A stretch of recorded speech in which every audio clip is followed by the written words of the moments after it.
Baby, mahal na mahal kita. I have never loved anyone as much as I love you. Dahil sa'yo at sa amang anak natin, naunawaan ko ang tunay na ibig sabihin ng pagmamahal. Ang swerte-swerte ko kasi Sa kabila ng pagsubok, pinatunayan ng celebrity couple na sina Neri Naig at Chito Miranda ang kanilang pagmamahalan sa isa't isa. Natuloy na kasi ang kanilang renewal of vows bilang pagdiriwang ng kanilang ika-10 wedding anniversary.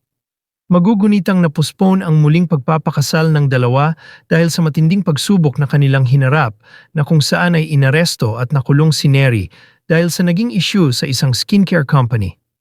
Kanyang Instagram ibinahagi ni Chito ang ilang touching moments sa wedding nila ni Neri sa Tagaytay City nitong isang araw.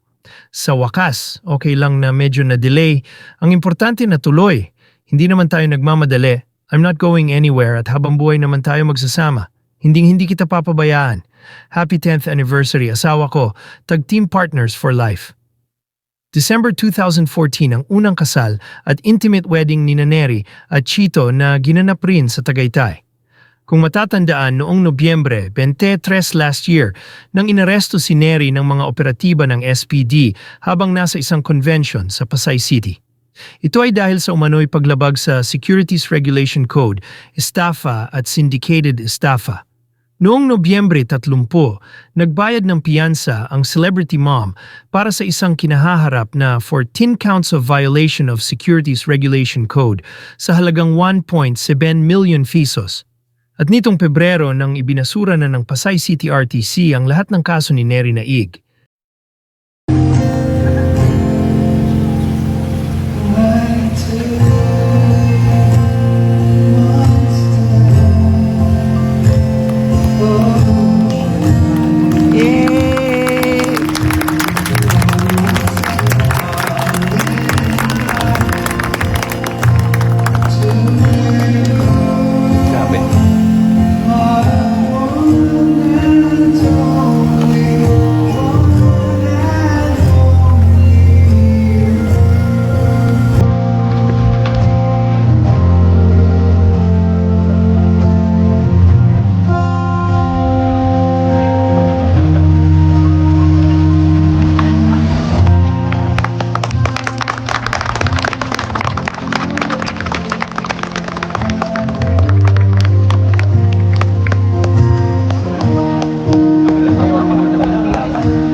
Baby, mahal na mahal kita.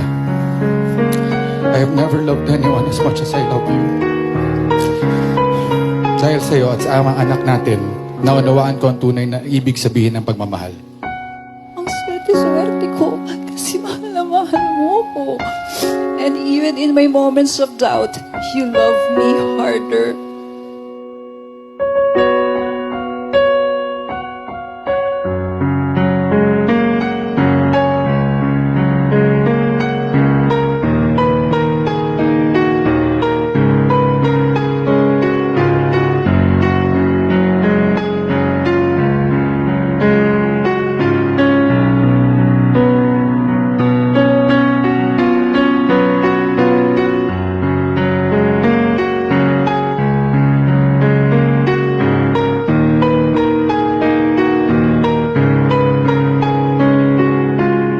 marami po ang natutuwa para kay Neri Naig dahil ang kaso po niya na isinampa sa Regional Trial Court 112 ng Pasay City ay na-dismiss na po.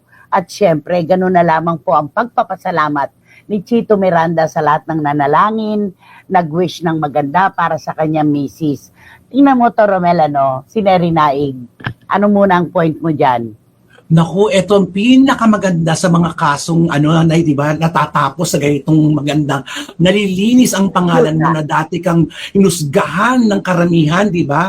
Dahil sa pangit na na lumabas na ganyang balita. Pero at least ngayon, taas noo ka na ngayon kasi nalinis ng todo-todo ang pangalan mo. Matindi yung nangyari kay Neri Matindi yung kay Neri kasi pumunta siya sa isang lugar, hinuli siya doon, kinulong siya. Buti inilaban nila to, kaya nakwas yung kaso, yung isa.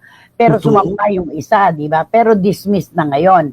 Talagang nakakahiya yun, yung imahe niya talaga nakatayado na nakakahiya. At ang unang-una nating inintindi dito, ang kanilang mga anak ni Chito. Diba? Siyempre, ina ng tahanan, wala sa kanilang bahay. Yun ang iniintindi natin, di ba? Kaya napakagandang balita nito, yung kay Neri Naig. Sabi nga ni Juris Dr. Channel, sa wakas na dismiss na rin ang kaso ni Neri. Pero ang unfair lang, kasi kahit cleared na siya, hindi pa maiaalis sa tao. Teka lang sino ba itong may tumatawag?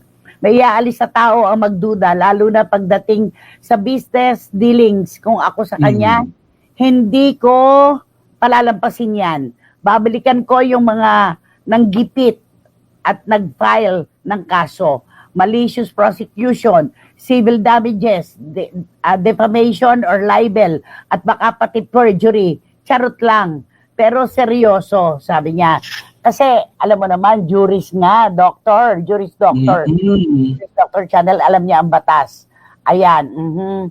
Pero seryoso, napaka-irresponsable naman ang nag-file ng kaso. Walang matibay na ebidensya, pero umabot sa scandalous na pamamaraan at pag-aresto. Pero knowing Neri, mukhang ipapasa Diyos na lang niya ito.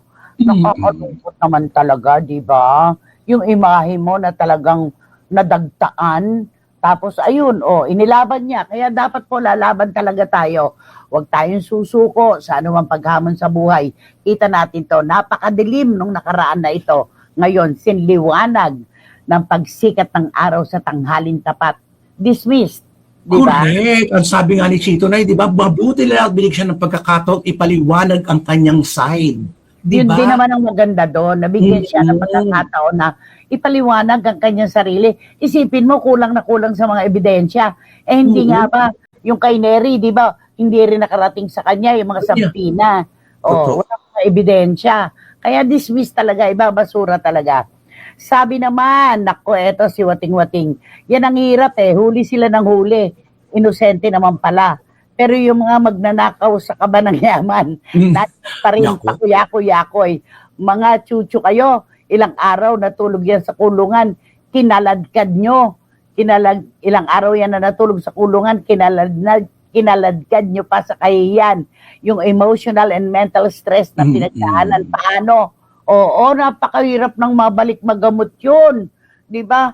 Ilang araw siya sa piitan, di ba? Tapos, traumatic yun, no? Sobrang traumas para sa kanya yun. Trauma ang nangyari kay Neri, nakulong na walang kasalanan. Sabi ni Tita Julie Paras. Napakasakit noon. Sabi ni Boycie, buti na lang daw na hindi, kasi biruan nito na squash. Yung gano'n, yung nakwas. Sa wakas, malinis na ang pangalan ni Neri, kaya sana naman, Mr. Ken, lumaban ka rin, huwag ka magtago dahil may batas tayo. Kumuha ka ng abogado mo, just like Miss Peachy. Lumalaban pa up to now para linisin din ang pangalan niya. Tama dyan, si Boycie Caragay. Meron kasing announcer noon na nagsabing, na-squash na po ang kaso. Ayun, kaya yun ang sinasabi niya. Basta tayo maligaya para kay Neri Naig.